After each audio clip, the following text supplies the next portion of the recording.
가나안 남쪽에는 예루살렘이 있습니다. 그런데 예루살렘 왕 아도니세덱은 여리고와 아이가 점령되고 기브온 족속이 이스라엘에게 투항하고 조약을 맺었다는 소식을 듣게 됩니다. 이 소식을 들은 예루살렘 왕 아도니세덱은 두려워하면서 가나안 남쪽 지역의 네 도시인 헤브론, 야르뭇, 라기스, 에굴론의 왕들에게 사신을 보내어 우리가 연합해서 이스라엘과 맞서자고 합니다. 그리고 1차적으로 예루살렘으로 올라와서 함께 기브온을 치자고 제안합니다.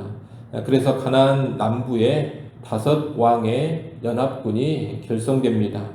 이 연합군이 기브온을 공격하자 기브온 족속들은 길갈에 진을 치고 있는 이스라엘 진영에 사람을 보내어 속히 와서 우리를 구해 달라고 요청합니다.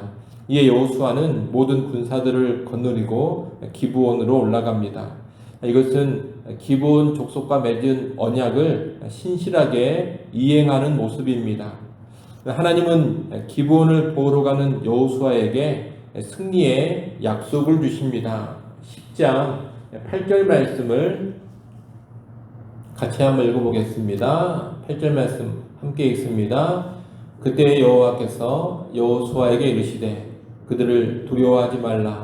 내가 그들을 내 손에 넘겨주었으니 그들 중에서 한 사람도 너를 당할 자 없으리라 하신지라. 아멘. 이 약속은 여호수아와 이스라엘 백성이 기브온을 구하러 가는 이 전쟁을 하나님께서 인정하시고 축복하고 계심을 보여줍니다. 비록 속임 가운데 맺어진 조약이지만 하늘의 하나님을 인정한 기브온 족속은 구원받을 자격이 충분히 있는 겁니다. 여호수아와 군사들은 기브온과의 약조를 충실히 이행하기 위해 밤새도록 기브온을 향해 달렸습니다. 이 모습 또한 맺은 조약에 아주 신실하게 반응하는 모습입니다. 혹시라도 늑장을 부려 기브온이 해를 입지 않도록 이렇게 부지런히 서두르고 있는 겁니다. 어제도 말씀드렸습니다만 주의 백성은 약속, 맹세, 뱉은 말에 언제나 신실해야 한다는 것을 다시 한번 마음에 되새기기를 바랍니다. 이스라엘 백성은 기브온 족속을 구하기 위해 밤새도록 달려 기브온에 도착해서 갑작스럽게 가나안 남부에 5 왕의 연합군을 칩니다. 아마 이 5 왕의 연합군은 이스라엘 군대가 이렇게 갑자기 나타날 줄을 전혀 예상하지 못했던 것으로 보입니다. 급습을 당한 5 왕의 연합군은 기브온에서 이스라엘 군대에게 크게 패배하고 벳호론으로 올라가는 비탈길로 도망을 치는데 이스라엘은 이들을 쫓아서 오르막길에서 내리막길까지 공격을 계속하며 아세가와 막게다까지 추격을 합니다. 특히 벳호론의 내리막길에서 추격이 펼쳐질 때는 하나님께서 전쟁에 직접 개입을 하십니다. 그래서 하늘에서 큰 우박덩이를 내리셨습니다. 적들이 아세가로 도망칠 때까지 큰 우박이 계속 내려서 그 우박에 맞아 수많은 적군들이 죽었는데 이스라엘 군사들의 칼에 죽은 자들보다 우박에 맞아서 죽은 자들이 더 많았다고 11절에서 말씀하고 있습니다. 이 전쟁에서 또 하나 인상적인 것은 태양과 달이 멈췄다는 겁니다. 아마 적군을 괴멸하기에 시간이 부족했던 것 같습니다. 밤이 돼버리면 적들을 추격하는 일이 불가능해지기 때문에 여호수아는 태양을 멈추어 달라는 간구를 하나님께 드렸습니다. 그리고 하나님께서 이에 응답하셨습니다. 그래서 날이 밝은 가운데 계속 추격을 할 수가 있었고 적들을 철저히 괴멸할 수가 있었습니다. 해와 달이 멈춘 사건은 초자연적인 사건입니다. 이 일이 어떻게 가능했는지는 우리는 정확하게 알 수 없습니다.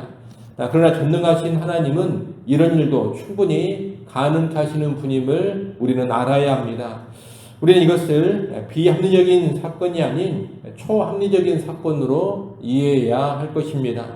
아울러 이런 일은 흔한 일이 아니라는 것도 알아야 합니다. 오늘 본문 14절 말씀처럼 이 같은 날은 전에도 없었고 후에도 없었다 그럽니다. 하나님의 초자연적인 개입으로 일어난 단 한 번뿐인 사건이라는 겁니다. 참고로 하나 말씀드릴 것은 한동안 한국교회 안에 이 태양이 멈춘 사건과 연관해서 잘못 퍼진 이야기가 있다는 겁니다. 간단히 설명하자면 미국 항공우주국, 다시 말하면 나사에서 초대형 컴퓨터로 지구 날짜를 계산하던 중에 24시간이 사라진 결과가 나왔는데 그 사라진 24시간은 오늘 본문의 태양이 멈춘 사건과 히스기야 왕 때 태양이 10도 물러간 사건이 합쳐져서 생긴 것이다. 그런 이야기입니다. 하지만 이것은 근거 없는 이야기입니다. 소위 말하는 가짜 뉴스입니다. 나사에서는 그런 일이 없다고 공식적으로 확인하고 발표하기까지 했습니다. 이것은 누군가 거짓으로 지어낸 이야기에 지나지 않습니다. 그러니 교회 안에서 그런 이야기는 하지 않아야 되겠습니다. 하지만 그렇다고 해서 오늘 본문에 태양이 멈춘 기적이 일어나지 않은 것은 아닙니다. 그 기적은 하나님의 초자연적인 개입으로 일어난 분명한 사실입니다. 우리는 성경에 기록된 이 사실을 믿음으로 받아들이는 겁니다. 이처럼 하나님은 승리를 약속하시고 하늘에서 내리는 큰 우박으로 또한 해와 달이 멈추는 초자연적인 기적으로 이스라엘에게 완전한 승리를 주셨습니다. 이스라엘도 물론 밤새도록 부지런히 달려가며 종일토록 열심히 싸웠습니다. 하지만 결정적인 승리는 누가 이루셨느냐? 하나님이 이루셨습니다.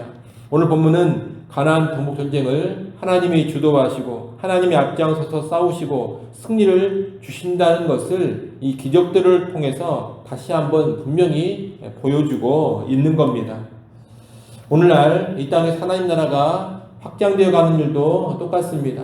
교회는 이 땅에서 하나님 나라를 확장해가는 사역을 하는데 그 일의 주도자는 하나님이십니다. 물론 교회도 부지런히 힘을 다해서 복음을 전하고 열정적으로 여러 가지 사역들을 감당해 갑니다. 하지만 하나님 나라 확장과 세계의 복음화는 궁극적으로 누가 주도하시며 이루어 가시는 일이냐? 하나님이 주도하시며 이루어 가시는 일입니다. 필요하다면 하나님은 기이한 일도 행하시면서 기적도 행하시면서 그 일을 이루어 가시는 겁니다. 그리고 재림을 통해서 최종적으로 하나님 나라의 일을 완성하실 겁니다. 이를 알고 우리는 힘을 다해서 사역하되 하나님을 전적으로 의지하면서 사역할 수 있어야 하겠습니다. 힘을 다해 사역하면서 우리가 힘을 다하기만 하면 다 된다. 우리가 열심을 보이기만 하면 다 된다. 여러분 절대로 그런 생각에 빠지면 안 됩니다. 하나님이 주도하시는 일이기 때문에 하나님을 앞세우고 철저히 하나님을 의지하면서 힘과 열심을 보여야 합니다. 이를 명심하시고 언제나 주의 일에 열심을 다하시되 주도하시는 하나님을 기억하면서 그 하나님 전적으로 의지하고 앞세우며 모든 일을 감당하는 우리가 될 수 있기를 간절히 소원합니다. 기도합니다. 하나님 아버지, 오늘 우리가 하나님 앞에서 맺은 언약과 맹세와 약속과 뱉은 말에 대하여서 늘 신실하게 하여 주옵소서. 여호수아와 이스라엘 백성이 기브온과 맺은 조약에 신실했던 것처럼 우리의 모든 삶 가운데서도 신실함이 늘 나타나게 하여 주옵소서. 또한 아버지 하나님, 복음 사역에 있어서 하나님 나라 사역에 있어서 하나님께서 주도하시며 앞서가심을 알게 하셔서 그 하나님을 의지하며 우리의 모든 사역을 감당해 가게 하여 주옵소서. 우리의 열심과 우리의 노력과 우리의 힘만을 의지하지 않게 하시고 언제나 하나님 바라보며 하나님을 의지하며 나아가는 겸손한 주의 백성들 되게 하여 주옵소서. 하반기에는 모든 사역도 그 하나님을 바라보며 하나님을 따르게 하여 주옵소서. 아버지 하나님, 이 새벽 시간 하나님께 나와 다시금 기도합니다. 아버지 하나님, 겸손히 기도하게 하시고 믿음으로 구하는 시간 되게 하여 주시옵소서. 이 새벽 시간 우리 개인과 가정과 자녀들을 위하여 또 교회를 위하여 나라와 민족을 위하여 온 땅을 위하여 기도할 때 아버지 하나님 놀라운 응답들을 허락하시고 지금도 살아 역사하시는 하나님의 기이한 일들을 누려가게 하여 주옵소서. 예수님의 이름으로 기도드리옵나이다. 아멘.